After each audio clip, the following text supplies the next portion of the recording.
태국이 현재 끔찍한 상황을 맞이하고 있습니다. 태국 여행업계에서는 한국 최대의 명절인 추석을 맞이해 연휴 기간 동안 못해도 2만 명 이상의 한국인 관광객이 태국을 찾을 것으로 예상했었는데요. 하지만 추석 연휴가 다가왔음에도 불구하고 정작 태국 현지 공항에는 한국인 관광객은커녕 오히려 한국에서 단체로 쫓겨난 태국인 불법 체류자들 가득하자 당황하는 모습입니다. 설상가상으로 태국 입장에서 여행만 오면 돈을 써주기 바빴던 알짜배기 한국인 관광객의 빈자리를 전 세계 어디에서도 반기지 않는 중국인 관광객이 채우게 되자 한국 따위는 필요 없다며 반한 감정을 폭발시키던 태국은 제발 한 번만 더 기회를 달라며 한국에게 눈물로 호소하고 있는 상황인데요.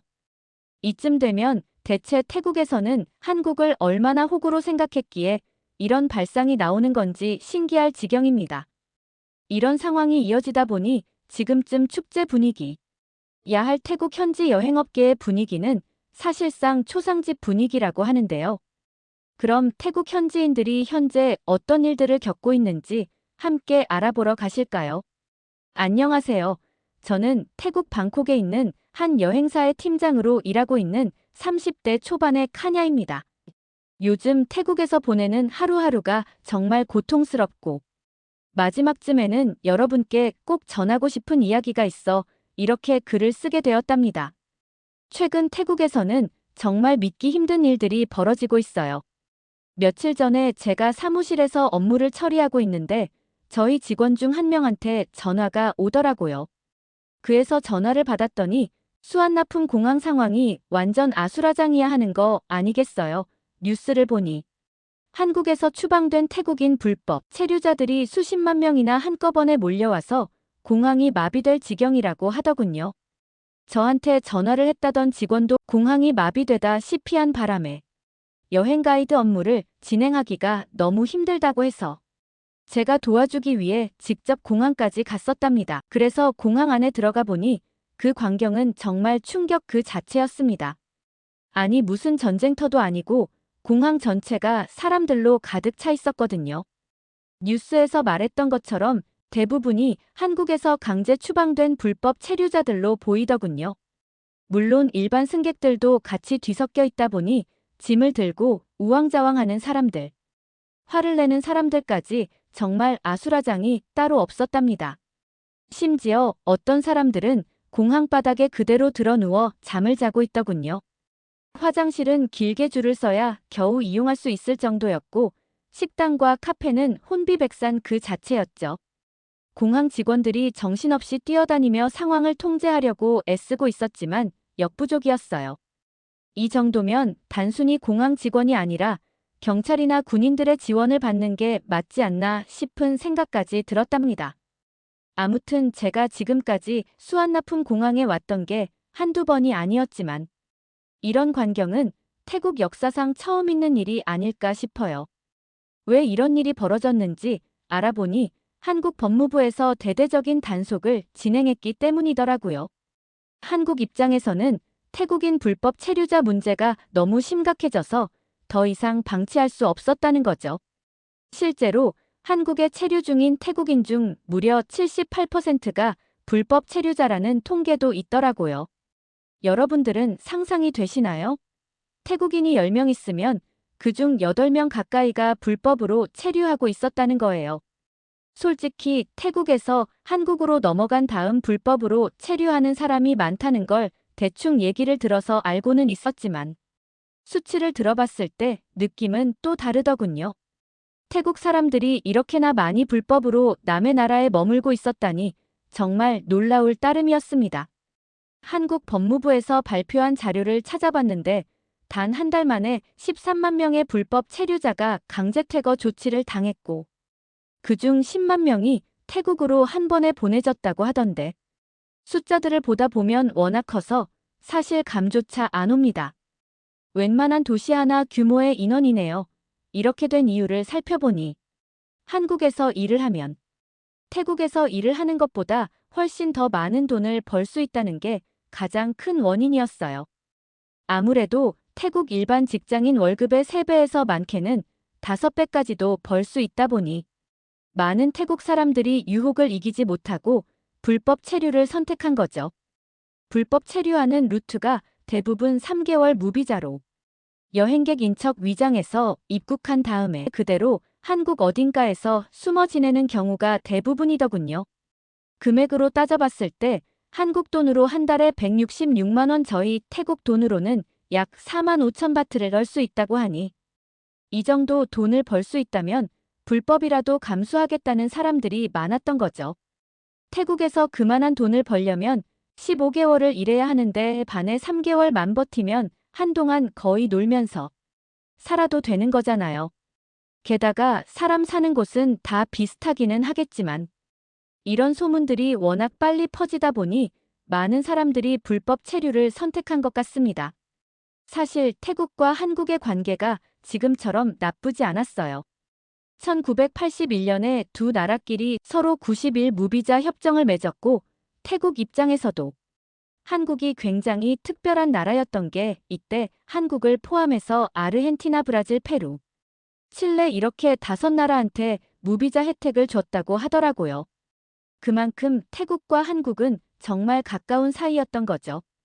그런데 이때 맺었던 무비자 협정이 오히려 한국에서의 불법 체류자 문제를 키운 것 같아요. 그 사이에 태국과 한국의 경제력 차이는 심각하게 벌어졌고 한국의 최저임금까지 계속 오른 것도 한몫한 것 같고요. 그런데 문제가 여기서 끝이 아니더군요. 사실 앞의 내용도 같은 태국 사람 입장에서 굉장히 부끄러운 내용이었는데요. 지금부터 제가 말씀드릴 내용이 더 부끄러운 내용이랍니다. 바로 일부 태국인 불법 체류자들이 한국에 머무르는 동안 정말 나쁜 짓들을 저질렀다는 거였어요. 특히나 마약 유통이 가장 심각하더군요. 올해 6월에는 낮에는 외국인 노동자로 공장이나 건설 현장, 아니면 농장 같은 곳에서 일하고 밤에는 전국에 마약을 유통한 태국인 9명이 검거됐대요. 이들은 SNS로 한국에 있는 또 다른 태국 불법 체류자들께 마약을 팔았다고 합니다. 정말 어처구니 없는 일이죠. 이 사람들이 당시에 유통한 마약 중에는 신종 마약도 있다고 하던데 가지가지 한다는 생각을 했습니다. 이름도 아마 나왔던 걸로 기억하는데 인터넷에 검색하시면 금방 나오지 않을까 싶네요. 아무튼 한국 경찰은 이들이 판매한 마약의 가치가 수억 원에 달한다고 발표했어요. 이것 말고도 또 다른 사건도 있었는데요. 지난해 3월 인천의 한 클럽에서 열린 태국 가수 콘서트장에서 불법 체류자들이 한꺼번에 잡혔다고 하더군요. 그때 당시 콘서트를 보던 인원이 2,000명이었는데 그중에 100명 가까운 인원이 불법 체류자였던 있죠. 입장 바꿔서 생각해보면 저 같아도 저희 태국에 이렇게 많은 불법 체류자들이 있다는 것 자체가 많이 불편하게 느껴졌을 것 같다는 생각이 듭니다. 거기다 더 충격적인 게 있었는데요. 바로 한국 관세청 발표에 따르면 한국으로 유입되는 불법 마약의 원산지 1위가 태국이라는 거죠. 이런 통계를 보면 한국이 저희 태국 사람들을 경계할 수밖에 없는 이유를 이해할 수 있을 것 같아요. 이 정도면 없던 선입견도 생길 수준이니까요. 물론 태국에는 이런 나쁜 사람들만 있는 게 아니에요. 문제는 나쁜 인간들 때문에 정직하게 살아가는 태국인들까지 피해를 보고 있다는 거죠. 정말 순수하게 관광 목적으로 한국에 가려고 해도 입국이 거부되는 경우가 많아졌거든요. 정말 안타까운 일이 아닐 수 없습니다. 얼마 전에는 제주도에 여행 가려던 태국인 128명 중 76명이 입국을 거부당했다고 하더군요. 이유가 뭐냐면 체류 목적이 불분명하다는 거였죠.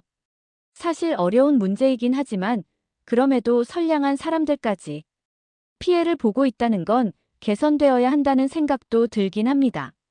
그 와중에 이렇게 어렵게 입국 심사를 통과한 다음 관광객으로 한국에 입국한 태국인 중 20%가 한국 안에서 행방불명이 된다는 통계도 있대요. 목적은 제가 앞에서 말씀드렸던 것처럼 어딘가에서 몰래 일을 하기 위해서일 거라고 의심을 해볼 수 있습니다. 이런 걸 보면 한국 정부가 태국인들 입국을 까다롭게 만든 이유도 이해가 되긴 해요. 태국인들 사이에서도 대부분 알 정도로 태국인들의 불법 체류 문제가 너무 심각해졌어요. 2015년에는 태국인 불법 체류자가 5만 2천 명 정도였는데 지난해 9월에는 15만 7천 명으로 3배나 늘었다는 얘기도 있더라니까요. 이런 식으로 계속해서 구멍이 뚫리다 보니 한국 정부에서는 불법 체류자 문제를 해결하기 위해 여러 가지 조치를 취하고 있더군요. 입국 심사를 더 엄격하게 하고 체류 기간을 초과한 사람들을 적극적으로 찾아내고 있죠. 특히 최근에는 전자여행 허가제라는 걸 도입했어요. 이건 한국에 가기 전에 미리 온라인으로 입국 허가를 받는 시스템인데요. 이걸 통해 불법 체류 가능성이 있는 사람들을 미리 걸러내려고 하는 거죠. 하지만 이 제도 때문에 정말 여행만 가려는 사람들도 불편함을 겪고 있더군요. 그런데 더 큰 문제는 이 사람들이 태국으로 돌아와서 벌이는 행동들이 수완나품 공항만 아수라장이 된 게 아니라 태국 전체가 뒤숭숭해 있거든요. 이 사람들이 태국에 돌아와서 아주 뻔뻔한 태도를 보이고 있더라고요. 자기들은 한국에서 배웠던 기술이 있는 고급 인력이라는 이유로 지나치게 높은 월급을 요구한다는 거죠. 하지만 정작 일을 시켜보면 대부분 불법으로 일했기 때문에 제대로 된 기술은 커녕 일도 제대로 안 한다고 하더군요. 그것뿐만 아니라 낮부터 술을 마시면서 돌아다니고 그러다가 취하면 난동까지 부여되는 식으로 민폐를 끼치는 일이 비일비재해. 당장 어제도 제가 점심 먹으러 식당에 갔을 때 봤던 장면인데 왜 저러나 싶습니다. 이 사람들 때문에 전반적인 태국의 치안 상황 자체도 나빠지고 있어요. 마약 거래나 폭력 사건이 늘어나고 있다는 소식도 들려오고 있거든요. 게다가 이 사람들 가족들까지 나서서 시위를 벌이고 있는 상황인데 이 사람들이 뭐라면서 시위를 하고 있는지 아시나요? 바로 한국 정부의 특수비자를 만들어달라고 요구하는 거예요.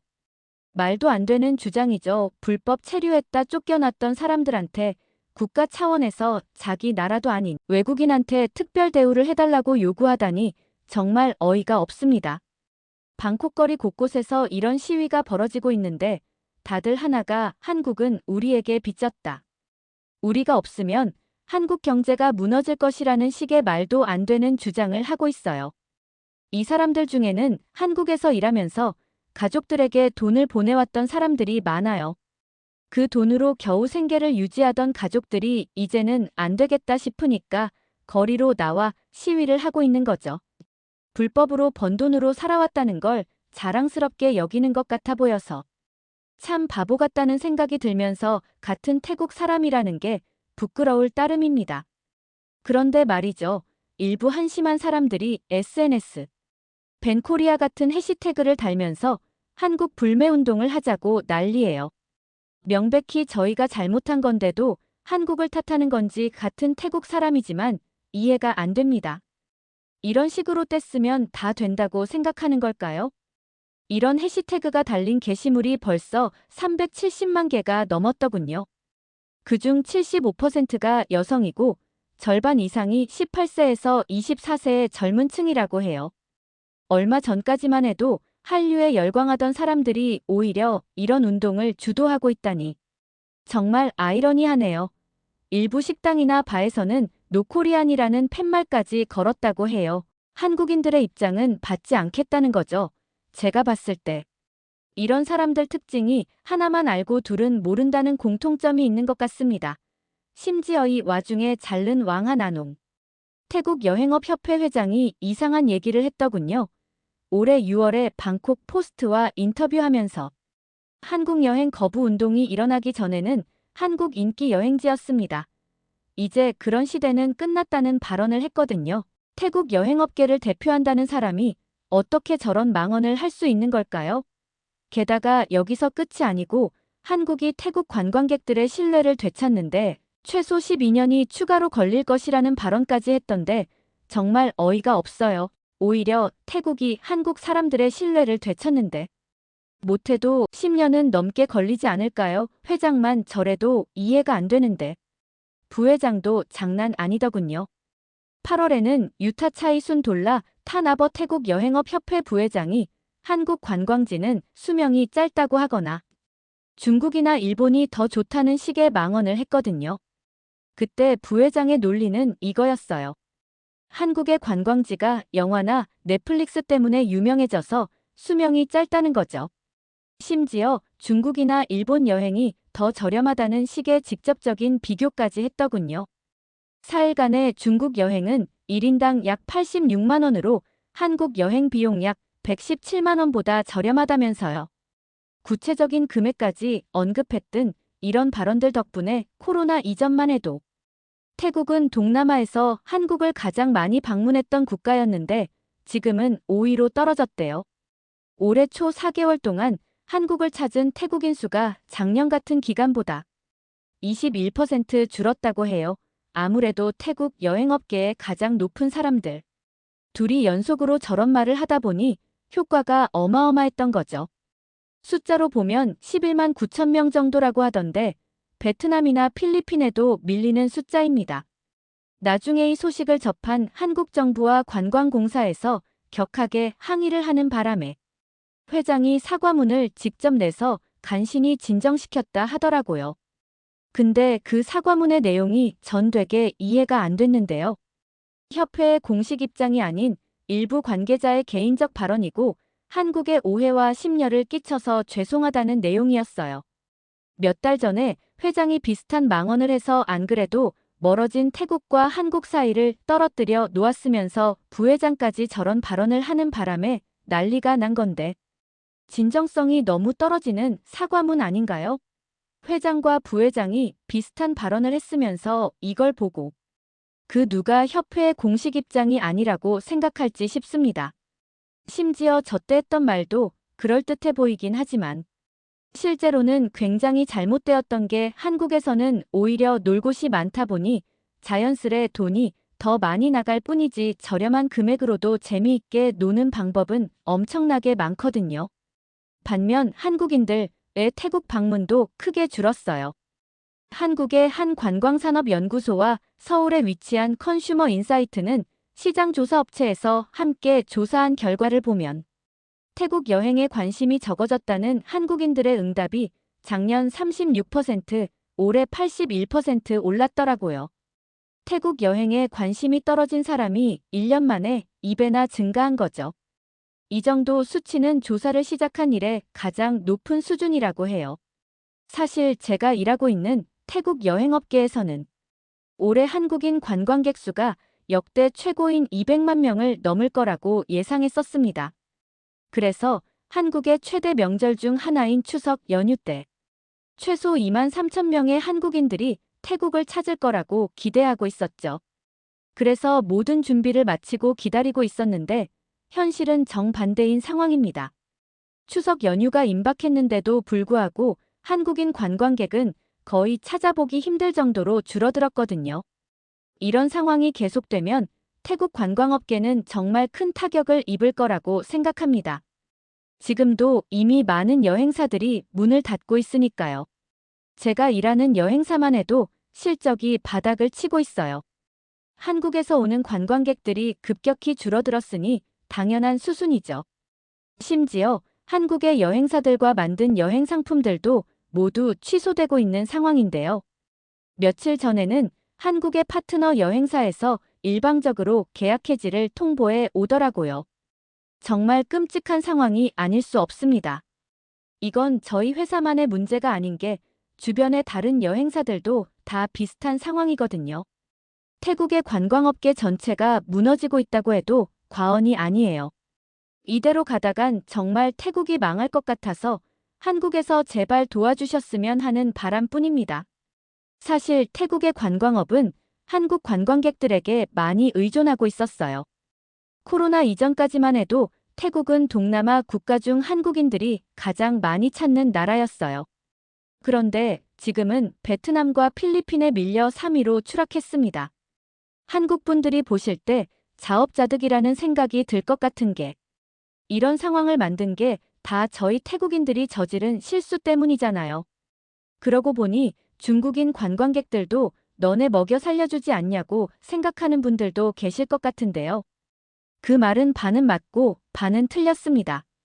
실적 같은 데이터로만 따져봤을 때는 괜찮아 보일 수 있지만 좀 더 자세히 살펴보면 저희 태국 입장에서는 정작 손해일 가능성이 매우 크거든요. 실제로 한국인 관광객이 줄어든 대신에 중국인 관광객은 거의 코로나 이전 수준으로까지 회복된 게 맞습니다.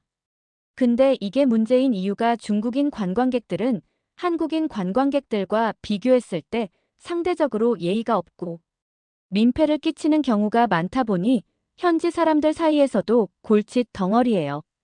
관광객 머릿수는 분명히 많아졌지만 정작 와서 돈은 안 쓰는 데다가 계속해서 물건을 부수거나 시끄럽게 굴고 노상 방류까지 하고 돌아간다니까 뒤에서 처리하는 입장에서도 정말 미칠 노릇입니다.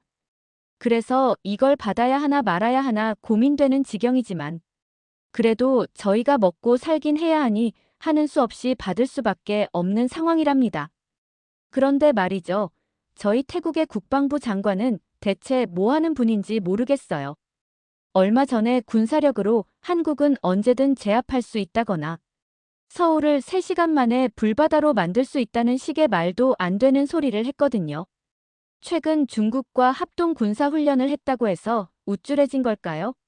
태국과 중국은 2015년부터 매년 공군 합동훈련을 해왔거든요. 올해는 특수작전 병력까지 투입됐다고 하던데 아마 이런 훈련을 몇 번 했다고 해서 한국을 위협할 수 있을 거라고 생각하는 모양이더군요. 저도 잘 몰라서 전문가들이 말하는 걸 찾아봤는데 전문가들 말로는 한국과 태국의 군사력은 비교조차 되지 않는다고 하더라고요. 한국은 세계 5위의 군사 강국이고 태국은 25위 정도라고 합니다. 병력 수만 봐도 한국 육군은 55만 명인데 태국은 36만 명 수준인데다가 태국에서 쓰는 국방비 예산도 한국과 비교했을 때 무기에도 크게 차이가 난다고 하던데 한국은 첨단 무기들을 자체 개발하고 있을 뿐만 아니라 세계 각국에 수출까지 하고 있다더군요. 반면 태국은 아직 많은 부분을 수입에 의존하고 있는 데다가 한국에서 수입해서 사용하는 무기도 있다고 합니다. 이런 상황에서 어떻게 한국을 제압할 수 있다고 말할 수 있는 건지 태국인을 대표해서 말씀드리면 여러분들이 그냥 저희를 너무 밉게 보지 말고 차라리 귀엽게 봐주셨으면 합니다. 부탁드릴게요. 솔직히 여러분들이 별거 아니라고 생각하실 수 있겠지만 저는 이 자리에 오르기까지 정말 열심히 노력했어요. 밤낮으로 공부하고 일하면서 여기까지 온 거거든요. 저런 비상식적인 발언을 잊을만 하면 해대는 사람들 때문에 제 노력이 물거품이 될까봐 너무 속상합니다. 태국 여행업계가 이대로 무너져버리면 저희 같은 사람들은 어떻게 살아야 할까요? 지금 태국 전체가 정말 큰 위기에 빠져 있어요. 아까 말씀드렸던 것처럼 한국에서 강제 추방된 불법 체류자들이 돌아오면서 여러 가지 사회 문제가 발생하고 있거든요. 범죄율이 높아지고 실업률도 올라가고 있죠. 게다가 이 사람들 중 상당수가 한국에서 벌어온 돈으로 가족들의 생계를 유지하고 있었는데 이제 그마저도 끊겼으니 경제적으로도 태국은 멈춘 거나 다름없는 상태입니다. 상황이 얼마나 심각하냐면 우선 농촌 같은 경우에는 젊은 사람들이 한국에 넘어간 다음 돈을 벌어서 고향에 생활비를 보내는 시기였거든요. 그러면 그 돈으로 농사를 짓고 아이들 학비도 되고 했는데 이제 그런 돈줄 자체가 끊기다 보니까 생활이 불가능한 거죠. 방콕 같은 대도시들도 별반 다를 것 없긴 해요. 아까 제가 말씀드린 것처럼 한국에서 돌아온 사람들이 일자리를 찾지 못해서 거리를 배회하고 있을 뿐만 아니라 일부는 한국에서 저질렀던 것처럼 범죄를 저지르기도 하거든요. 보통 한국에서 마약 유통으로 체포됐던 사람들이 태국으로 돌아와서도 저런 짓을 한다던데 이런 거 보면 사람은 고쳐 쓰는 거 아니라는 말이 괜히 있는 게 아니라고 생각합니다. 이런 상황에서 태국 정부는 대체 뭘 하고 있는 걸까요? 사태를 해결하기 위해 노력은 하고 있는 걸까요? 솔직히 오히려 상황을 더 악화시키면 악화시켰지 개선하는데 도움이 되는 건 아닌 것 같습니다. 아까 말씀드린 국방부 장관의 발언도 그렇고 여행업협회 임원들의 발언도 그렇고 말이죠. 솔직히 태국 사람들이 정신 좀 차렸으면 좋겠어요. 우리가 잘못한 걸 솔직히 인정하고 한국과의 관계를 회복하기 위해 노력하는 게 먼저 아닐까요? 진짜 태국을 사랑하는 애국자라면 분명히 저처럼 생각할 거라고 봅니다. 바뀌어야 할 것들이 한두 가지가 아닌 것 같은데 우선 SNS 밴 코리아 같은 해시태그를 사용하는 걸 제발 멈췄으면 좋겠네요. 오히려 상황을 더 악화시키는 바보 같은 행동이니까. 더군다나 태국에는 한국을 좋아하는 사람들이 정말 많은데 이런 식으로 혐오를 퍼뜨리는 건 무슨 논리인지 모르겠어요. 태국이 망하길 바라는 어떤 소수의 집단이 일부러 유도하고 있는 건가 싶기도 하네요. 이런 일들이 연달아 일어나면서 제가 이런 문제들이 생긴 근본적인 원인을 한번 찾아봤는데 제가 내린 결론은 바로 태국의 경제 상황이 심각하기 때문이라고 생각해요. 여러분들도 아시다시피 태국은 오랫동안 경제 성장이 둔화되었고 그렇다 보니 수많은 태국 사람들이 더 나은 기회를 찾아 해외로 나가려고 하는 거죠. 특히 한국은 저희 같은 태국 사람들이 봤을 때 돈도 많이 주는 데다가 환경도 깨끗하고 최첨단 기술들이 발전된 곳이다 보니 선망의 대상이 될 수밖에 없어요. 물론 태국의 이런 내부적인 문제를 한국 같은 남미 나라까지 가서 불법적인 방법으로 해결하려고 하는 건 안 되겠죠. 결과가 어떻게 되던지 간에 태국의 경제를 발전시키는 게 먼저일 테니까요. 제가 알기로는 한국도 전쟁 직후에는 정말 가난했다. 한국 사람들이 말도 안 되게 노력해서 지금 같은 위치에 올라간 거라고 알고 있는데 태국한테도 아직 기회가 있지 않을까요? 여러분들은 저희 태국이 이런 상황을 극복할 수 있다고 생각하시나요? 조언해 주시면 감사하겠습니다. 오늘의 사연은 어떠셨나요? 오늘의 사연이 마음에 드셨다면 구독과 좋아요 한번 눌러주세요. 1초밖에 안 걸리지만 좋아요를 한번 눌러주시면 더 좋은 사연을 소개해드리는데 큰 힘이 된답니다. 긴 영상 시청해주셔서 감사합니다. 오늘도 행복한 하루 보내세요.